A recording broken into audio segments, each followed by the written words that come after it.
Minha sogra fingiu ter câncer para cancelar meu casamento. Eu nunca pensei que alguém pudesse usar o câncer, para destruir o casamento do próprio filho. Mas foi isso que aconteceu comigo. Minha sogra inventou que estava morrendo, que tinha poucos meses de vida. Tudo para impedir que o filho dela se casasse comigo. E o mais assustador? Ela fez isso olhando nos meus olhos. Por meses eu cuidei dela, chorei por ela, defendi ela, até descobrir que tudo não passava de uma mentira.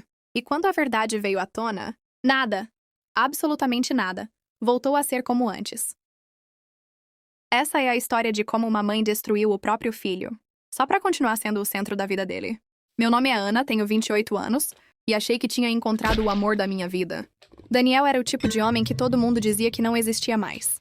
Gentil, paciente, trabalhador, e o tipo de pessoa que sempre colocava os outros em primeiro lugar. Nos conhecemos na faculdade de administração. Ele me ajudou numa apresentação e, dali em diante, começamos a estudar juntos. Sair juntos! E, de repente, estávamos apaixonados. 3 anos depois, ele me pediu em casamento. Foi simples. Nada de fogos de artifício ou câmeras escondidas. Só nós dois. Num restaurante pequeno, com as mãos tremendo e o coração disparado. Eu disse sim na hora. E por alguns dias, parecia que o mundo inteiro era feito de luz. Mas essa luz foi exatamente o que acendeu as sombras. Eu já sabia que a mãe dele, Dona Cláudia, não me suportava. Desde o primeiro dia, ela me olhava como quem analisa uma ameaça. Sabe aquele olhar que te mede da cabeça aos pés, procurando defeito? Era assim. No começo, eu tentei entender. Achei que fosse ciúme normal. Afinal, Daniel era filho único e sempre foi muito ligado a ela. Mas depois de um tempo, percebi que aquilo não era só apego. Era posse. Ela ligava pra ele todo dia, às vezes mais de 5 vezes. Mandava mensagem perguntando com quem ele estava, o que tinha comido, se eu estava junto. E quando ele não respondia rápido, ela fazia escândalo. Uma vez me mandou mensagem no meio da madrugada dizendo: "Você está afastando meu filho de mim." Eu mostrei pro Daniel, e ele ficou bravo com ela. Mas Cláudia se fez de vítima, chorou, e disse que só tinha medo de perdê-lo para sempre. 2 semanas depois do nosso noivado, Cláudia ligou pra gente. A voz dela estava trêmula. Disse que o médico tinha encontrado um tumor no estômago. Na hora, Daniel ficou pálido. Eu tentei manter a calma. Perguntei se já tinham feito biópsia, exames, mas ela dizia que era muito grave. E que talvez não houvesse tempo para tratamento. Foram dias de desespero. Daniel praticamente se mudou para casa dela. Eu ia junto às vezes, ajudava com comida, limpeza e tentava cuidar dela como se fosse minha própria mãe. Ela chorava, dizia que só queria ver o filho feliz antes de morrer e que não suportava a ideia de deixá-lo nas mãos de alguém que não o amava de verdade. A última parte doía, mas eu achava que era o medo falando, até que comecei a perceber algo estranho. Ela dizia estar em quimioterapia, mas nunca perdia cabelo. Nunca vomitava. Nunca tinha manchas, fraqueza real, nada.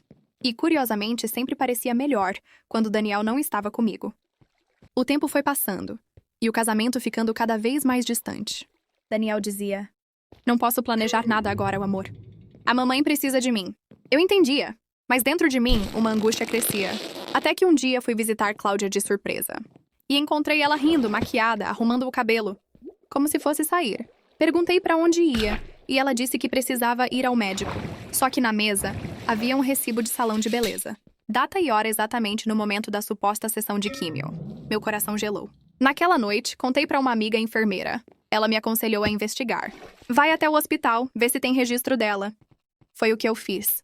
Fui ao hospital no dia seguinte. Fingi ser uma parente. Preocupada, e perguntei sobre o caso da paciente Cláudia Soares. A atendente olhou o sistema, digitou e depois me olhou com estranhamento. "Desculpe, mas não há ninguém com esse nome aqui." Perguntei se ela podia ter sido atendida em outra unidade. Nada. Nenhum registro. Nenhuma consulta. Nenhum exame. Era tudo falso. Voltei para casa tremendo. Passei a noite sem dormir. Gravei áudios, juntei os recibos, imprimi as mensagens. Eu precisava de provas, porque Daniel jamais acreditaria só na minha palavra. 2 dias depois, chamei Daniel para conversar. Mostrei tudo. No início, ele ficou furioso. Comigo. Dizia que eu estava sendo cruel, que eu estava acusando a mãe dele sem provas. Mas quando mostrei os áudios e os papéis, o silêncio tomou conta. Ele não sabia o que dizer. No dia seguinte, decidimos ir juntos até a casa dela. Quando ela abriu a porta, parecia surpresa. Daniel foi direto ao ponto. "Mãe, a senhora mentiu pra gente?" O rosto dela mudou. Primeiro fingiu confusão, depois chorou e, por fim, riu. "Mentir? Eu só fiz o que qualquer mãe faria. Eu salvei você de uma armadilha." Ela começou a gritar, dizendo que eu o estava enfeitiçando, que eu o afastava da família, que nenhuma mulher jamais o amaria como ela. Foi a primeira vez que eu vi Daniel chorar de verdade. Ele não respondeu, só saiu. Nos dias seguintes, Cláudia ligava sem parar, se desculpando, dizendo que perdeu a cabeça. Mas quando ele não atendia, ela mandava mensagens dizendo que ia se matar. Daniel entrou em depressão. Ele me dizia que se sentia culpado por tudo.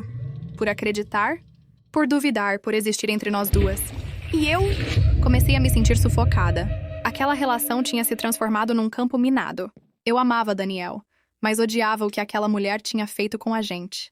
Depois de um mês tentando reconstruir o que restou, percebi que não havia mais confiança, nem leveza. Então eu fui embora. Deixei um bilhete simples. Te amo, mas não posso lutar contra o passado da sua mãe. Cuide de você. 3 anos se passaram. Nunca mais vi Cláudia. Soube por amigos em comum que ela procurou terapia e que Daniel se afastou de vez. Hoje eu sigo minha vida. Demorei para entender, mas aprendi algo valioso. Às vezes o amor não vence tudo. Às vezes ele precisa ir embora para sobreviver. Eu ainda lembro do Daniel com carinho. Mas toda vez que penso naquela fase, sinto um frio na alma ao lembrar que alguém fingiu uma doença mortal, só para controlar outra pessoa. E você? Se descobrisse que alguém fingiu ter câncer para manipular o amor da sua vida, teria coragem de perdoar? Ou deixaria o passado morrer? Junto com a mentira?